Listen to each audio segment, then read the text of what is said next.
Yes, sir. Yes, sir. You have tuned in to another edition of the Sports Shop 27. I'm your host, Jermaine Colter.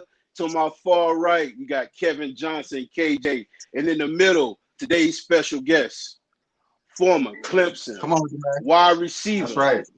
all ACC. Woo. He had all Go, the Jets go in the get that. 80s. Go get it, Go baby. deep. They call him Go Deep. Go deep. Terrance. That's right, baby. Right. What's going on, Terrance? What's up? What's up Hey, now? how you gentlemen doing tonight? Glad to be with you. Glad Yeah, to we be doing with Good, you. good, good. good. So glad to have you. Glad to have you Thank on the you, show, thank you. man. For those that don't know you, let everybody know where you're from and a little bit about your background.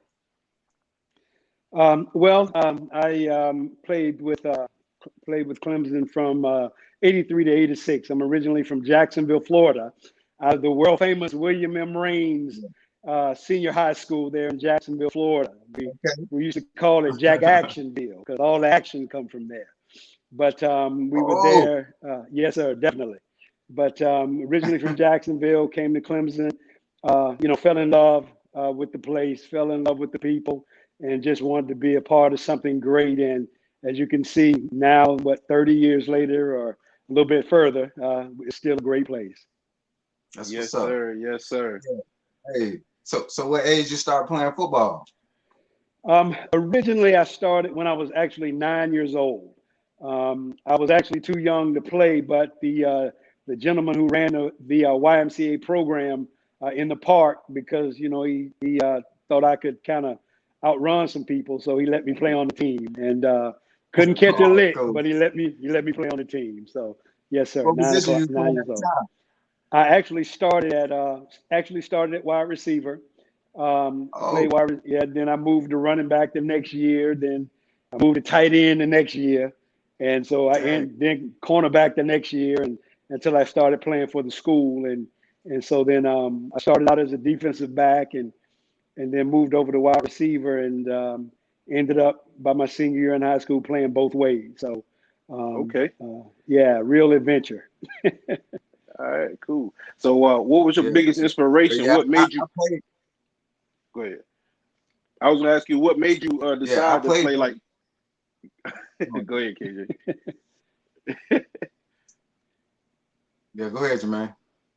I don't And I know what was gonna, happened. I was just gonna ask him like what were some of his influences that made him play football? Like who inspired you to play football? Was it a family member, a friend, or someone in your neighborhood? Somebody you watched on TV? Actually, it kind of started out. Um, I started watching the game. When I was my first game as a kid, my dad took me to a exhibition game when I was like 3 or 4 years old, and it was the New York Jets and the San Francisco 49ers, Wow. and so they played in the old Gator Bowl there in Jacksonville in the exhibition Okay. game, and it was actually the year after the Jets actually won the Super Bowl. And Okay. so I took an interest. My dad took me, and then I had family members that actually lived in New York.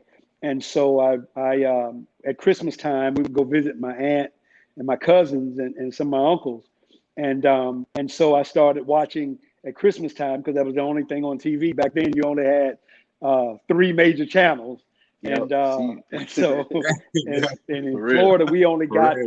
With the antenna. Dolphins. Yeah, with the antenna on it. You're right. And so we only got the Yeah. we only Somebody got got the a hold Dolphins. too. Sometimes you're right. And so because they were in New York and my family was in New York, I started pulling. I started pulling for them because my family lived in New York. Unbeknownst to me, all of them were Giant fans. But Oh, I know we played Miami, and that was the only time because we could get NBC was one of the channels we could get. So and we didn't like people from South Florida because we lived in North Florida, so we rooted oh, against them. And so that's what. And so I wanted to be good, so one day I could go and beat the Dolphins. all right. Yeah. Yeah. So, what was the atmosphere like playing football in Florida? Like, I know it's a lot of fast guys come from that area, a lot of track stars. So, I was just saying, like, what type of competition did you guys have? Like, you guys played in a big state where a lot of speed comes from. Oh, right. Yeah, it was. it was a whole lot of competition because everybody was trying to. You had so many, especially in Jacksonville, because Jacksonville is so huge, and so you had people from all sections of town, and so you had to be the best in your section of town. If you couldn't be the best, be the best in your section of town, because it was north side, the east side, the west side, and the south side, and so if you couldn't be the best on your side of town, then it was like, oh well, you can't play, and so we ended up, we played and practiced all the time. Well, we played. I don't know. They don't. It's probably illegal now, but we used to play touching the street and tackling the grass. Oh, yeah. And the goal the telegram poles on your street, that was the field. And so you played between there. And so if you could outrun everybody on your street, or fake everybody out, or be tougher than the person on your street, then everybody in the neighborhood knew you had a chance. So that's how we try. And then we moved on to the schools and to the parks. And when we got there, you had to be, you had to beat the guy that lived in this neighborhood by the park. Yep, And if you it kind of snowballed from there. And then if you got a reputation from the neighborhood, the people in the neighborhood talked about you. Then when you went to the park, if you're the fastest one or the toughest one in the park, then you got a reputation in the school because everybody wanted to know who you were when you got to your next school. And so that's how we beat the competition and tried to get better and better. And every day and every week. And we played till the street lights came on. Yes, sir. Yes, sir. Yes, sir. So I was gonna say, name some of the coaches that was influential in your life in your development stages between 9 and before high school. Well, the very first person that really took an interest in me and got me interested in sports, period, was a gentleman by the name of Lewis James. Lewis James, he was the person that ran the park around the corner from my house. It's called Singleton Park, right there off Richardson Road and US 1 in Jacksonville on the north side. Everybody on that side of town knows where that is. But Lewis James was the first person. He got me into the first thing I did was run track. He got me to running track at 9, 10 years old. And actually he is the one of the best girls track coaches in the state of Florida there at Raines High School still today. But he got me started, got me playing YMCA football. And after Coach James, I moved over. There was a coach that helped me learn how to play baseball because I love to play baseball, which was Coach Reggie Lucas. Reggie Lucas helped me because I could run, but I couldn't hit. So he taught me how to bunt and play. You become a switch hitter. Coach Cula Jackson, who was my junior high coach. He was the one that I started on defense. Him and Coach James, actually. Coach Cula Jackson was an incredible influence. And then we moved over to high school. It was a Coach Freddie Stevens, as well as Coach Jerry Battle and Coach Doug White. Those guys really took an interest in me with baseball and football and kind of helped develop me. But Coach James was the one that started me off and got me interested in sports and believing that I could play on in the park with those other guys. And then it moved on from there to Coach Jackson and Coach Lewis, and then on to high school. Okay, cool. Yeah. So you go to high school, you have all this development from so many different coaches, and you played wide receiver and defensive back along the way. What made you stick with wide receiver versus defensive back? Well, during that particular period of time, I did like, playing defensive back. But I knew, when I got to college, I started watching, watching some of the games and I'm looking at, the guys that were playing running backs during that time, Bo Jackson and Herschel Walker.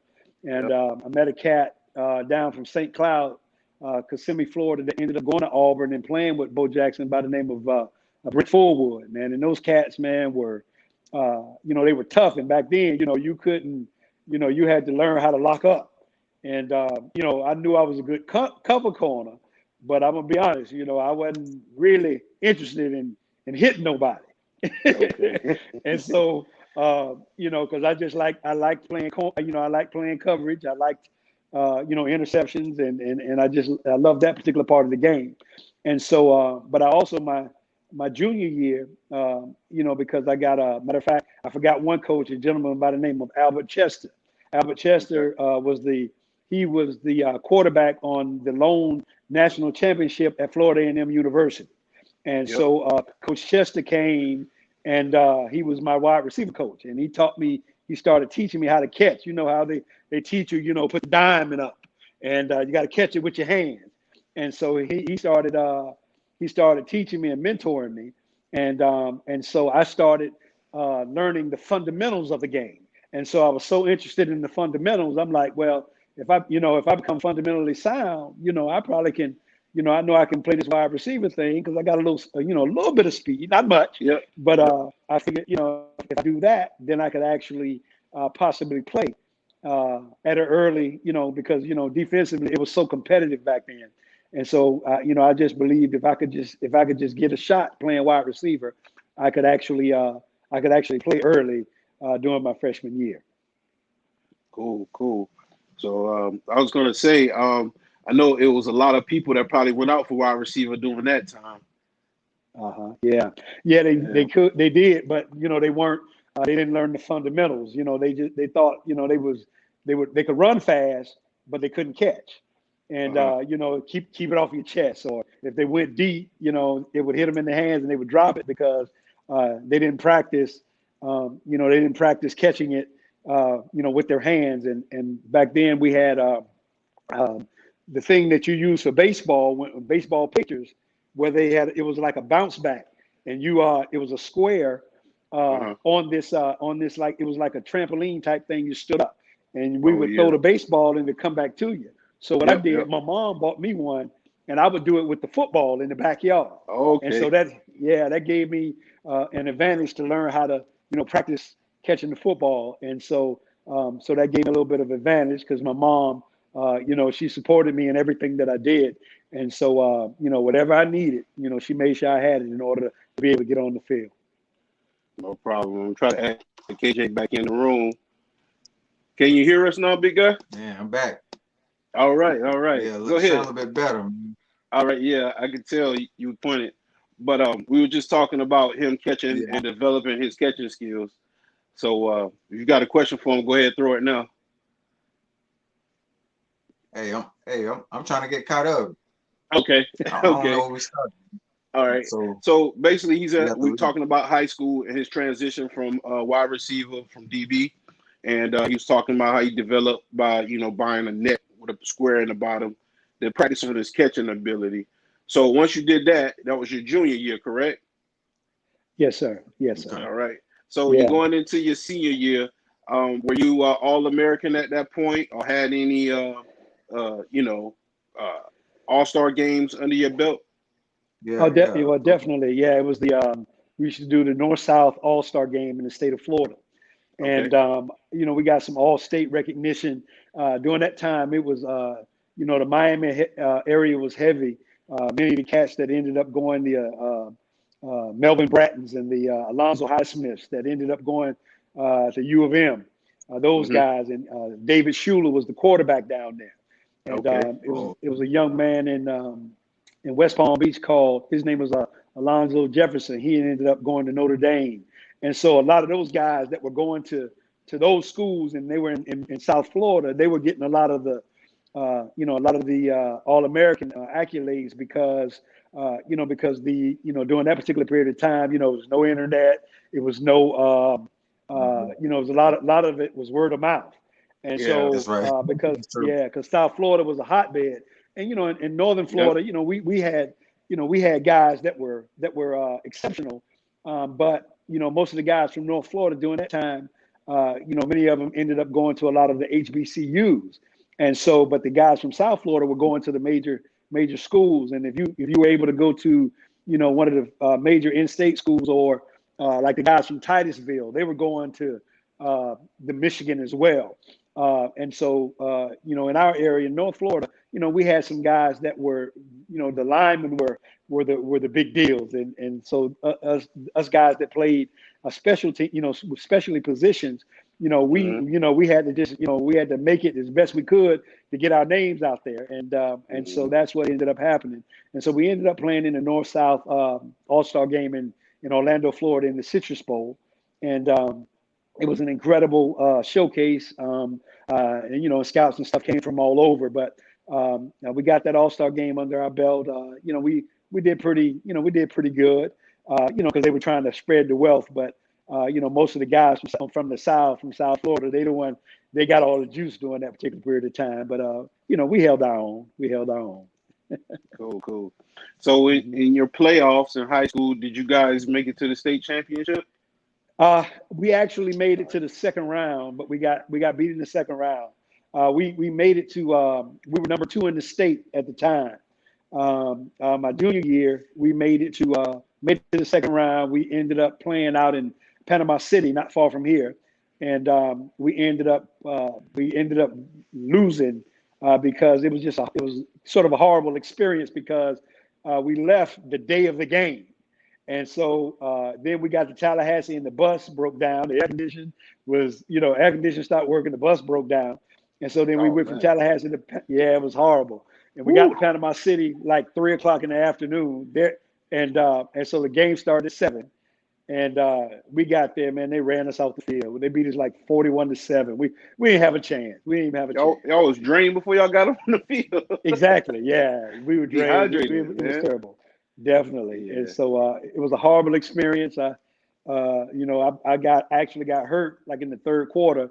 And the gentleman that played quarterback, he ended up going to, his name was John Little. He ended up going to the University of Georgia playing Rover after Terry Hogue.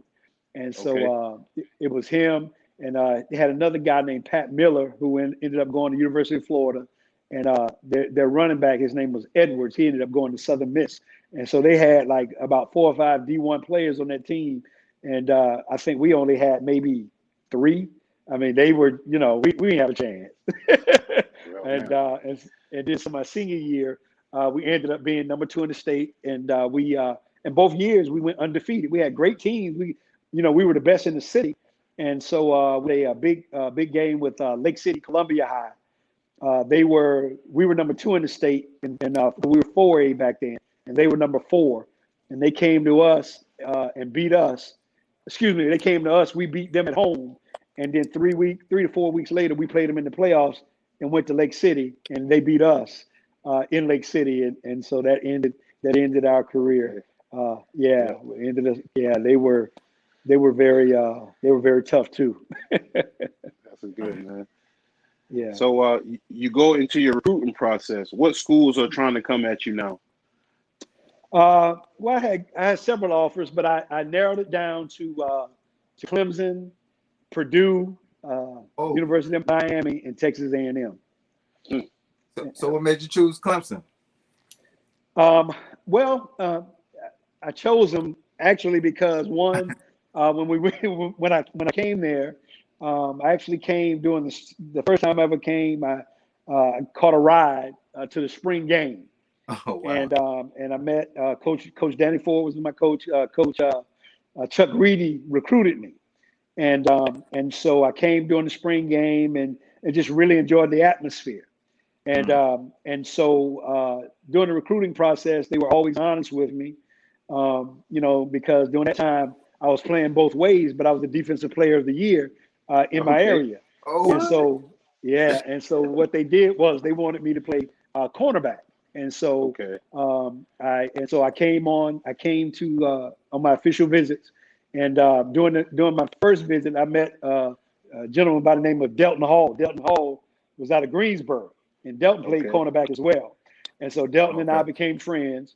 And so he was like, I love it here. I like Clemson on my list. I like it. And so what ended up happening was I ended up coming back the first week in January. I took all my visits in January, and so I came back, and just so happened the gentleman that took me around, his name was Eldridge Milton. He was from Folkestone, Georgia. So we were near, we were right there by each close. other. Yeah. We were very close. Yep. And South so, Georgia. Yep. And so that was cool. And then Delton Hall actually did his first visit to Clemson as well.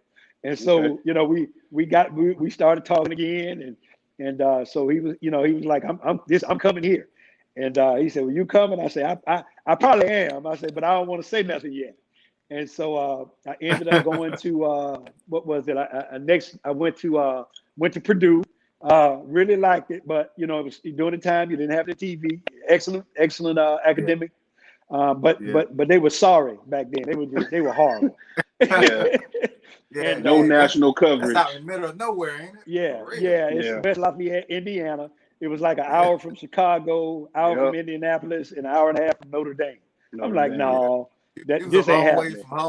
You're a long way from home, and then it looked like Florida when I got there.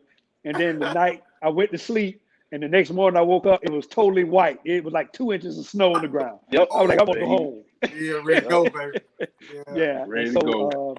The next week I went to Miami. Miami was cool, but it was just too wild at the time. Yeah. And it was too wild. And Luke was heavy back then. And so I went to Texas A&M. Texas A&M was phenomenal. Incredible facilities. Jackie Sherrill was the head coach during that time. Yep. They treated me amazingly, because you had cats from California as well as Texas. And so you had a whole group of guys from all over the country. And so everybody was like, okay, well, you from Texas, so I know you can play. Knew you from Florida, you can play. Know you from California, you can play. And so it was just a great opportunity. But all of them wanted me to play cornerback, and Clemson never lied to me. They never told me anything. They didn't tell me what I wanted to hear. They were always honest with me. And they told me, I said, well, I want to play wide receiver.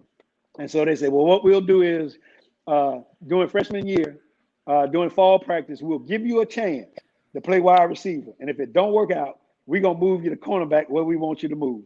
Yeah. And so, I'm like, okay. And so that, and then Coach Reedy, again, it was amazing. Coach Ford, he was I liked him because, he was honest. I had never met anybody like him. He was honest. And then I liked my position coach at the time. His name was Lawson Holland, and he was pretty cool. And so I really, and the fact that they were so kind, the people were kind, and they never lied to me.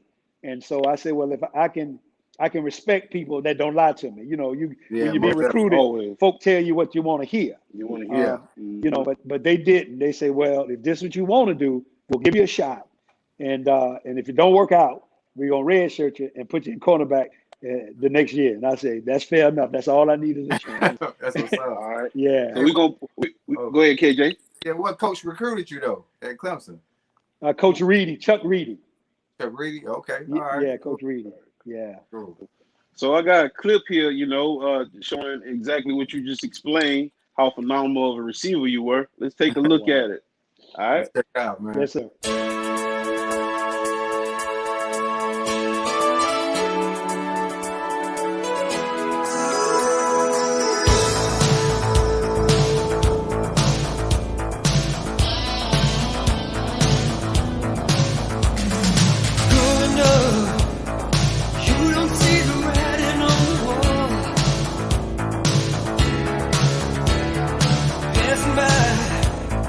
Moving straight ahead, you knew it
Wow. Yes, sir.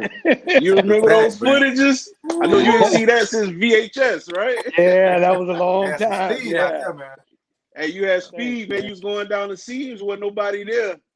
Yeah, man. Well, we were just trying, man. We had a great group of guys. Everybody, Ray Williams doing Ray it was Williams. Ray Yeah, Williams. for real. Yeah, Shelton Boyer, Pat Charleston. We started out, when I got there, Kendall Alley and Richard Butler were there. And, and later on, we had a great group of guys. And, they were there before I got there and they kind of welcomed me in. I was the newbie of the group, and they Yeah. welcomed me in, and and we just all kind of grew together, and so it was an amazing time. Yeah. Yep. Wow, So it y'all was got me with that because I hadn't seen that. I hadn't seen that in a long time. Y'all really got me. uh, That's I good. got more. I got more for you. It's coming soon. Oh, But oh wow. how was it? How was it like? What was it like playing with Michael and William Perry? Man, it was incredible, man. They were both phenomenal athletes, man. But Athletes, phenomenal yeah. and phenomenal people as well. Michael Dean came in with us. William was already there, but he was the leader during that time. Those 2 years that he was there, my freshman sophomore year, he was the man. The fridge and he was so good, man. So a lot of times he didn't even have to practice because nobody could block That's right. him. Why? That's what Sit that's, him on that's the what we side. heard. Yeah, Yeah. he was phenomenal, and so we kind of we just kind of respected him. He spoke up. During my freshman year, he was the guy that spoke. Him and James Robinson and William Devane. Those guys, they were defensive leaders, and offensively, we had Kevin Mack. Mack was a phenomenal running back during that time, and he was our offensive leader, even though Mike Epley was our quarterback. And KD Dunn at tight end. Those guys Oh, kind of yeah. guided us, and KD. yeah, KD, yeah, they kind of guided Yeah. us in during our freshman year. To kind of teach us, how things worked in Clemson, and Michael Dean, our freshman year, he got hurt. He got an ankle injury, but he kind of he practiced once he got healed up. We had to redshirt him. But he came on that scout team, man, and just made everybody better. When he was able to play, and then the rest is history. After that, man, he just became the All American and All Pro, that we know today. But yeah, they were phenomenal guys. Yeah. Hey, how was it playing with a great athlete like Ray Williams, man? Because y'all seem like y'all destroyed a couple DBs, man. Did they had a hard backpedaling in them days or what, man? Yeah. Yeah, it was great, man. Ray's nickname was Sweetness, and Good. yeah, that was Ray's sweet. That was his nickname because he was so quick, Yeah. and he was a great athlete, and so for us, it was great because it was a competition for us. Ray Yeah, who wanted can to be score the better most than me. I wanted to be better than him. Shelton wanted to be better than, and Pat wanted to be better than all of us. Yeah. And so, so it was a competition with us. That's a high level. Yeah, huh? That was I'm a high sorry? level then, man. Yeah, it Y'all was a high was level, and Yeah. and so we wanted to do that. And so during that time, as you can see in those highlights, we were I formation, dive, Yeah. option, play action pass. And so, we didn't, it's not like it is today where, you throw the ball 40, 50 times a game. Yeah. That's a big If you difference, threw yeah. it 25, 30 times, we were behind. We were in trouble. No, you're right. You're right. Back then, that's how it was. You keep that ball on the Yeah. ground. Yeah. Yeah. So, It was all we about kept the it on the running game, ground. pretty much. Yeah. That was it. Because, we had 4 or 5 guys, man, in the backfield that were Mr. Football running backs, during that time. The Terrance Flaglers, Kenny Flowers, Yeah. David Barnett, Stacy Driver, Rodney Quick. Yeah. We had those type of guys, and like I said, when I got there, Kevin Mack and Braxton Williams was there. My roommate Steve Griffin, Ooh. all of them cats, man. We had All American. All of them were all world running backs, and so so what we did, our big thing was blocking during that time. We wanted to know who could get the most knockdowns because we knew we were gonna get maybe 3, 4, 5 balls thrown our way, if that. So we took pride in blocking, and then when Coach Lawson moved on, Coach Woody McCorvey, Coach McCorvey became our position coach because he coached the tight ends when he first came, and so he took over the wide receivers, because we had an incredible respect for Coach McCorvey. He was a phenomenal coach, and so we ended up. And we took pride in blocking all the time. And so we wanted who was going to get those knockdowns. And so we ended up, our lockers, we took pride. We put our lockers by the linemen, by the offensive linemen, because we wanted to be tough like the linemen. And, our guy was, at the time, his name was Steve Reese. Steve Reese was a all ACC guard from Thompson, Georgia. And so we would take our, because if you saw, we had the long sleeves on our uniforms back then. So we would roll them up and tape them up like the offensive lineman, because we wanted to look like we were buff, even though we we weren't buff at all, but we wanted to look like it, and we wanted to look tough because the offensive linemen were, they were our friends. So that was our thing. So, and that was our main competition. Who was going to get the most knockdowns, and then when the passes came, who was going to catch the ball in the end zone, and who was going to shoot somebody down. That was our thing. Okay. So since you mentioned that, I got a clip for you. You want to check it out real quick? Here we go. Oh, okay. Talked a lot about this young Cavalier defense, but they are playing well. Rodney Williams, the freshman quarterback. Here's the reverse this time to Williams. He wants to throw, but he's being chased by Sean Scott. Gets it off. Oh, my goodness. To Rouhlac. I can't believe it. How could Rouhlac be that wide open? The play took 15 seconds, and Ray Williams did everything he had to do to get away from the Virginia defense. Yeah, I remember that. Yeah, you remember that? Wow. Yeah. Yeah, that was Ray Wills told us to tell you, say what up. Yeah, for real. Yeah, definitely. Yeah, he threw a bomb at you, man. He did. Yeah, Ray had the best arm out of all of us, and so we practiced that in we did that one over and over because Ray kept telling Coach, "Hey, you need to let me throw the ball. I can throw." And so that was fake 35 Z in around pass or something like that. But so Ray played the flanker at that particular time because usually I did it. But and Ray played split end. But that particular time we switched, and so we were playing University of Virginia. I think that was homecoming, and we knew that they had a gentleman that he wanted to always stop the run, and he would bite once he saw the option in the reverse, and he came up, and I was able to get behind him, and Ray threw a beautiful pass. Yeah. On the run too, full speed. Yeah. Heading in one direction to the right. I was pretty That's athletic by Ray. Ray had some jets back then. Yeah, he did. He did, man. Yeah, Ray could do it. Coming. That dude was coming. Yes, sir. Yes, sir. Yes, sir. Yep. So talk about the bowl games that you guys participated in during your tenure. Well, during our tenure, we had actually, when I came, it was 2 years after the national championship. And so we had, we were unfortunately on probation during that time.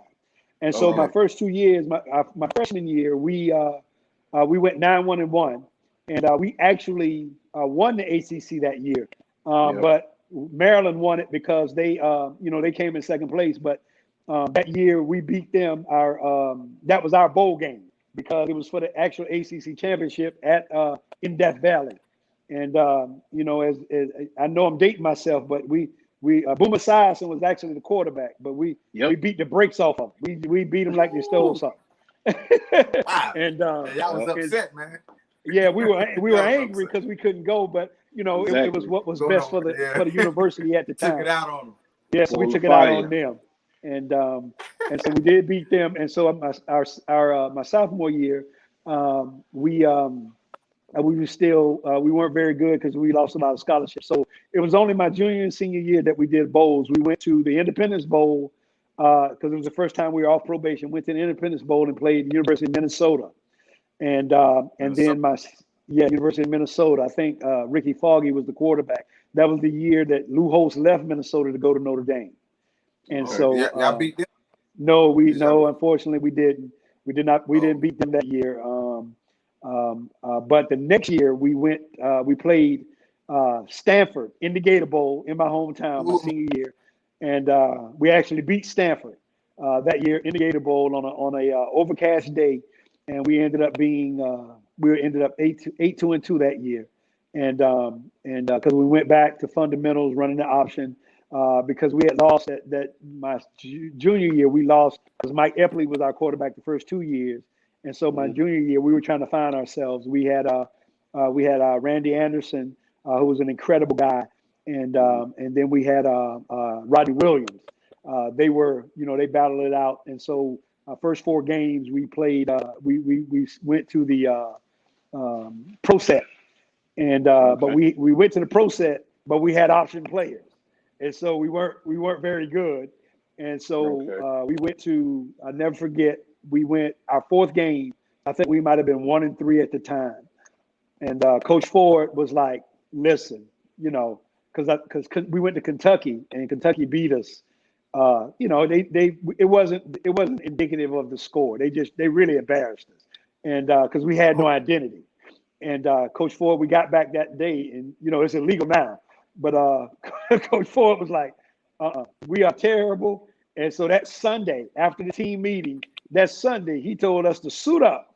And we went to the practice field on Sunday afternoon and had practice on Sunday afternoon. I'll never forget that. I mean, it was a full-blown practice on Sunday afternoon, and we had just played the day before. He was like, he was hot. He was like, we scrapping this pro stuff, and we finna start running the option again. And so that's when we started developing an identity, and we started winning games again. So that was, we definitely did, because we didn't want to practice on Sunday no more. Yeah. So, but that's how it is. So those are the 2 bowl games, and then after that, that's when Clemson, we went on that run. Where we started winning 10 games back-to-back, going to Citrus Bowl, playing Oklahoma, and beating Penn State was the year after I left. So, we started getting our identity back my junior year of who we were as Clemson football, running the ball, being tough, playing hard defense, and things of that nature. Yeah. So after Clemson, do you train for any pro teams, anything like that? Yes, sir. I did get picked up. I got picked up by Atlanta. I went free agent, and then I got hurt. I pulled a ham, and then I had to get my wisdom teeth was growing into my face doing camp, and so I had to get oral surgery, and they pulled out all 4 of my wisdom teeth doing camp, and so the surgeon said if I got hit in the head or hit in the face, it would disfigure my jaw. And so, of course, after that, I couldn't practice, so I got released, and then I went in the next, and went to the New York Jets, and I during my freshman spring year, I ran into that wall in the corner where the heel is, and I had a knee injury, and back then it was if you didn't get scoped, you got full blown surgery, and it's unlike it is now. You got cut. From the middle of your thigh all the way down to the middle of your shin back then, and you were out a year. And so I was, they told me I could rehab it, the whole spring and not have surgery. So I didn't want to miss a year with knee surgery. And so when I went to the Jets, they told me that I should have got the surgery because I didn't have a protective covering over my knee anymore. And so they said if I got surgery, then they would give me another tryout. But you have to come to the realization some people are meant to be college players, and some people are meant to be pro players. And if you're not meant to be a pro player at that time, and your body is not well enough to actually play on that level, because that's a job, and even when you're in helmets and skeleton shoulder pads, they hitting you, because that's their job.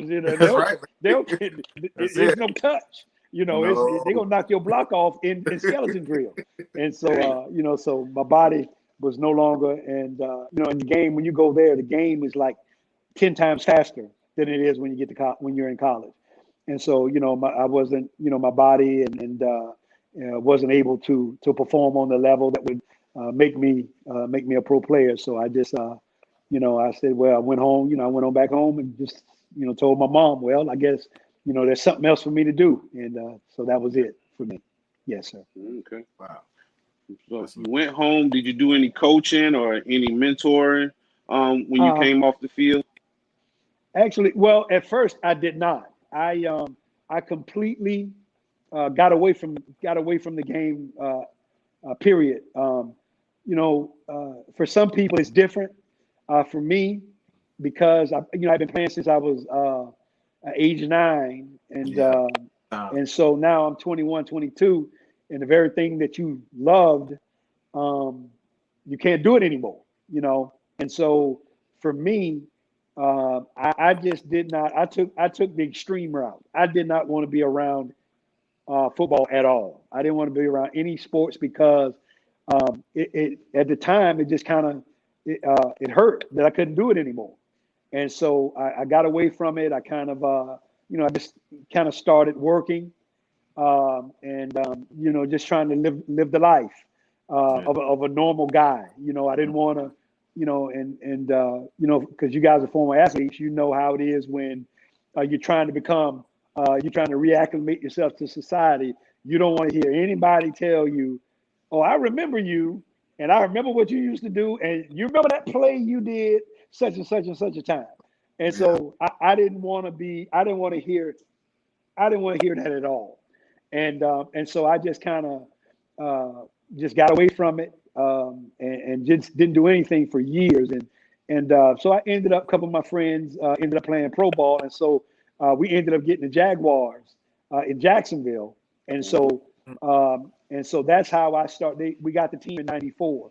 And so I think from about 88 to maybe 94, 95, I didn't go to a game. I didn't watch or anything. I would watch because my friend Keith Jennings was still on the team, and those guys, Terry Allen, all of them, Joe Henderson, they were there. So I would watch.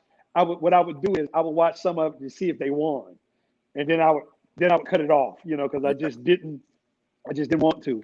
And so after I kind of, after I started missing it, then I started going back to the games and started, watching again. And so I think maybe about 6 or 7 years ago, I started coaching. A friend of mine, a gentleman who knew me, he said, "Man, we got some guys that's playing wide receiver, and they have no idea what they're doing. Could you come out and tell us?" No, the guys were coaching wide receiver, and he said they don't know what they're talking about. They don't even know what they're doing. Could you come and tell us what these guys are doing wrong? And so it was a little small private school, and so all the way on the other side of town, which I grew up with, so I knew nobody would recognize me, or nobody knew who I was. And so when I got there, I kind of just spent a day or two out there with them, and then the second time I went to kind of help them and tell them what was happening, the head coach offered me a job, and so that's how I got into coaching. And so I coached about 5 or 6 years, and due to life, I had some family.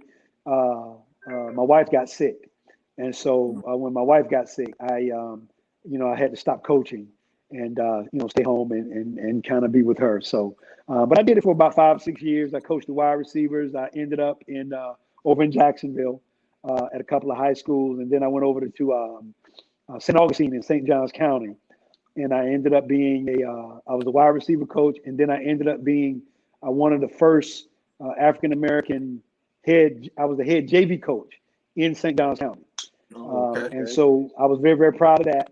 And at the school I coached at was Creekside High School, and they had never beat Ponte Vedra High School in Ponte Vedra, and so as the head JV coach there, we beat Ponte Vedra in Ponte Vedra, and everybody was so happy. The parents brought me flowers on the field. Wow. Because they were so happy. It was an amazing time. I still have that team picture in my office. But what's up? And so then I ended up being, and then I was the assistant head coach there St. Johns County, and I coached the running backs. And then I moved when I was assigned to come over here to pastor this church over here. I ended up coaching, ended up being the offense coordinator a couple of years at one of the local schools. And you know, we ran the spread, but you know, of course, I put a little Clemson play action pass in it. Oh, I know you did. and so I was the offense coordinator a couple of years, and then you know, I stopped coaching due to you know, wife's illness. And so I actually hear one of my good friends is the defense coordinator here at the high school, and so they asked me, matter of fact, about a month ago, would I be interested in coming out? And I told them, I said, let me think it over in the summer. But I, you know, been kind of busy, so I don't know if I'll do it. But you know, I'll support him because he's a great guy. But That's right. Right. Cool. Yeah, man. So you right now you're in the church, and you know, you've been doing that for a while. Yes, sir. You're down in the Jacksonville area. Talk about that a little bit. You got a bunch of YouTube videos I see under your profile, and you got your own channel.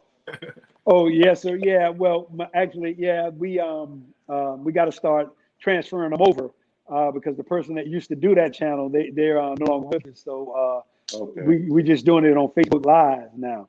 But we may switch it over to the YouTube channel. But yeah, I'm actually in Quincy, Florida, which is right outside of Tallahassee. All right, I know where you at. Willie Simmons. That's where you Willie Simmons. Yeah. Yes, sir. Yeah, definitely. My pastor, which is my bishop, Bishop Edward Robinson Sr. This particular church had an opening, and he gave me the opportunity. He told me it was time for me to go ahead and start pastoring a church. So my wife and I left Jacksonville, and we came over here. Had culture shock at the time because it's a rural county and it's right outside of the capital here in Tallahassee. And so, but it's an incredible church. I've been pastoring here about 5 years. I pastored in Jacksonville about 5 years before, and then I ended up coming back to this is my church is called Miracle Temple Church of God in Christ, and so we're having an amazing time here in Quincy. Again, it's a little different. You know, everything closes here at about 9 o'clock because, you know, it's a rural county, but, you know, Tallahassee, I live about 7 miles from Tallahassee, so I'm over there a lot. Of course, I'm the only person, it's me and one other gentleman. We're the only Clemson fans in the whole county. So they know, you know, so I wear my gear with pride, and I've got the tag on the back of my car, and the lady at the service station up the street said, she says, I saw you at the red light. She said, there ain't nobody but Mr. Rouhlac with that Clemson tag on his car. For real. Yeah. So it was just an amazing opportunity. I never thought that I would be doing this. Matter of fact, I did not even this was not even on my radar. I actually went to church because a friend of mine, I was at his brother's house. We were watching a Braves baseball game, drinking beer. And he said, listen here, man, you ought to come to my church. I said, man, I'm not going to church. He says, man, we got some good looking women. Go to my church. I said, what time y'all start? What time? And so I ended up going, and because my mom used to send me to Sunday school when I was a kid, but as an adult, you know, I really wasn't going, and so I knew it was something special, so I went there, and you know, they were singing and everything. I was like, man, this is cool, you know, and because it's Pentecostal, and so I'm like, you know, church I grew up, they don't sing like this, you know, this is a little different. This is pretty cool. And so I ended up some folk in the choir that I went to school with and went to high school with, and you know, everything was cool. And so the bishop at the time, he said something that really it got me and it caught my attention. He said, his name was the late Bishop C.D. Kinsey. He said, listen, when people come to church, you leave them alone. You don't know why they're here. He said, you know, they may hear something in a song that'll help them. They may hear something in the prayer. He said, you don't know. It might be a guy in here. It might be a gentleman in here right now looking at one of these women. And when he said that, I'm like, oh my God, how did he know that? Wow. And when he said it, scared me to death. I got up after service was over with and walked out and didn't go back for about 2-3 weeks. So I'm like, how did that man know I was there looking at women? Oh man.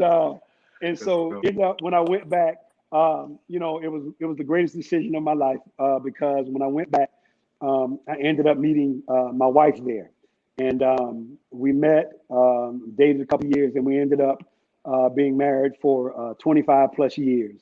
And unfortunately, about it's been almost 2 years now. She passed away of cancer. But we had an amazing life, and we were married over 25 years. So me going, even though I was scared to death because the pastor said somebody here looking at women, I did go back. And when I went back, and so while I was there, he told me, he called me. He says, "You're a leader. People respect you, and you have a calling upon your life." And so I sat there and listened and learned and studied, and I ended up, and now I'm where I am today, doing what I learned from him, and and I've had three. Fortunately, I've never been a church hopper. I had three great leaders, the late Bishop C.D. Kinsey. Then I had Bishop Charles Eichelberger, and now my pastor and my bishop now, Bishop Edward Robinson Sr. And all of them have been mentors to me, sowed in my life, and so I'm proud to do what I'm doing now because I had great leadership. That's good. Good. Yes, sir. Well, All right. yeah. So, well, I know that I told you about Al Troy. He passed away Yes, and sir. everything like that. So, we definitely need some prayer, for his Yes, family sir. and stuff like that. So, if you can just lead us in that, we appreciate that. Okay. Yes, sir. Dear Heavenly Father, we come to you tonight with heavy hearts, heavy spirits, coming with you, believing that you are who you say you are. Lord, you are the God of all comfort. You are the God of all knowing and all seeing. We could have never seen this day coming, but you knew even before it happened. And so, Lord, we ask you right now to touch and comfort his family, comfort his wife, comfort his family, comfort his teammates, comfort his friends.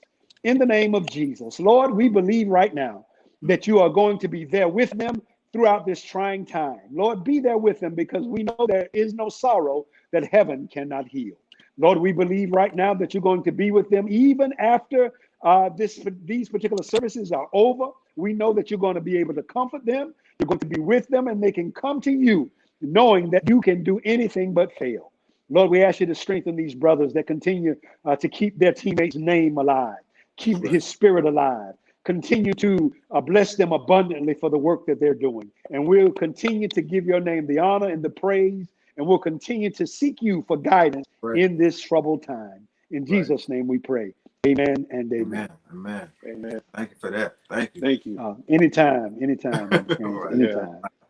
I appreciate it. Brother Al Troy Broderick came on our show since the first day he came on and been on there every day since for all former teammates before and after.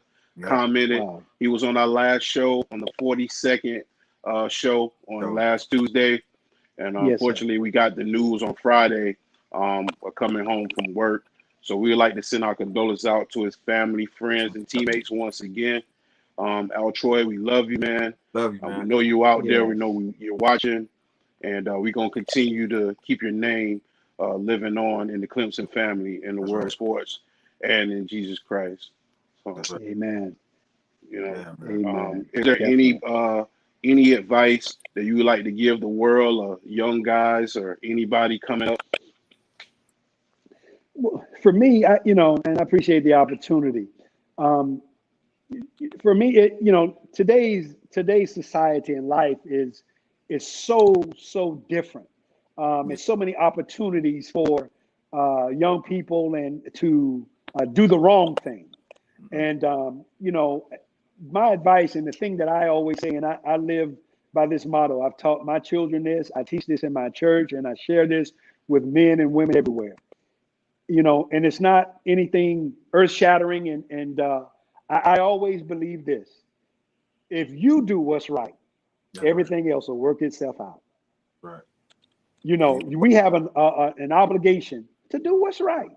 You know, and that has nothing to do with my job as a pastor. That's just that's morally correct.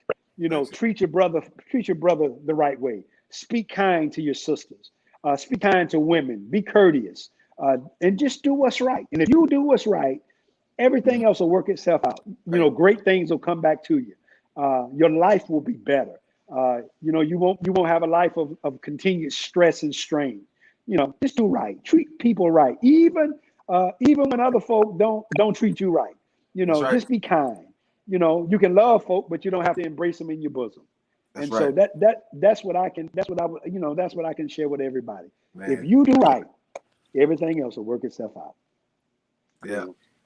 Any shout outs for former teammates, coaches, you know, father figures, anybody in your life that inspired you in your past up until today? Well, yes, sir. I pretty much shared with everybody, but my teammates, you know, my teammates, of course, Ray Williams and Shelton Boyer, my roommate AJ, Sebastian Browning, who we used to call SIBO, and Delton Hall, and Katie Dunn, and Kenny Flowers, and Keith Jennings, you know, Coach Ford, of course, you know, Coach Reedy and Coach Woody McCorvey, of course, you know, Coach Woody McCorvey, who changed my life when he became my position coach. And so, you know, the training staff, Doc Hoover and Danny, all of those guys that used to get ready, you know, help us to get ready to play, you know, the equipment people, they were amazing. But I do want to share this when people talk about Clemson, you know, and they talk about the family atmosphere and the friendships that you cultivate over lifetime. I forgot Bo Holloman down at the beach, my other teammate. But I wanted to share this with you.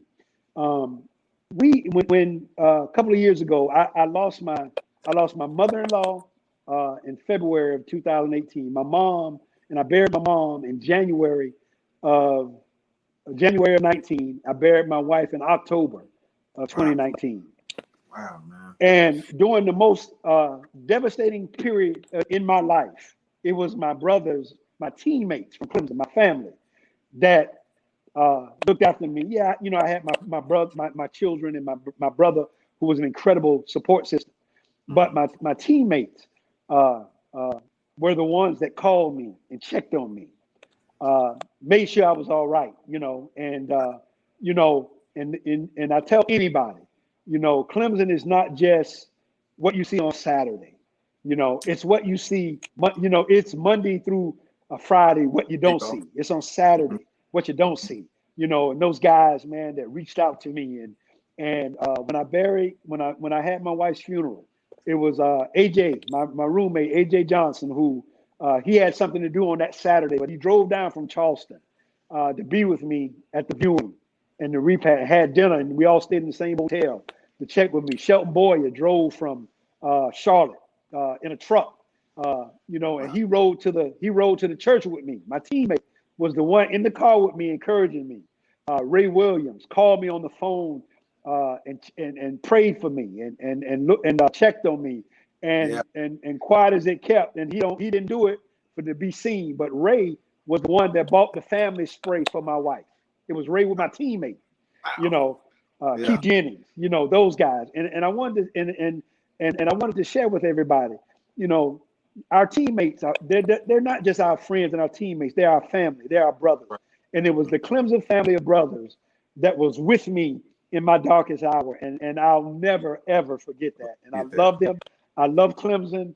And, you know, and you guys, man, you guys have been amazing. I just met you through Ray a couple of weeks ago, and you've been so kind, so respectful, and I appreciate it. And, you know, I'll continue to pray for your success doing what you do. And I'm just so appreciative that you would allow one of the old heads to come on and share some things from the 80s. And I really appreciate it. Y'all the platform too, you know. Y'all deserve it, man, because y'all paved the way for us, you know, man, to give me an opportunity, you know, when I played. So I thank you for that. Yes, sir. Yep. It's my pleasure. My pleasure. Yeah, no problem. Well, you guys have tuned in to another edition of the Sports Shop 27. I'm your host, Jermaine Colter. To my far right, Kevin Johnson, KJ. And we would like to thank today's special guest, former Clemson wide receiver, all ACC, New York Jets, and you play Canadian ball too with Montreal, Terrance Rouhlac. That's what's up. We appreciate Thank the prayer. you so much. Yes, sir. And No everything problem. and all the words of encouragement at this time. We really, really Yes, do sir. appreciate it. Okay. It's my pleasure. Hey My guys, pleasure. God bless you. no problem. KJ, it's not how you start, it's how you what? Hey, it's how you finish. All right. You guys be safe, wear your mask, and we'll see you next time. Peace. All right. Take care.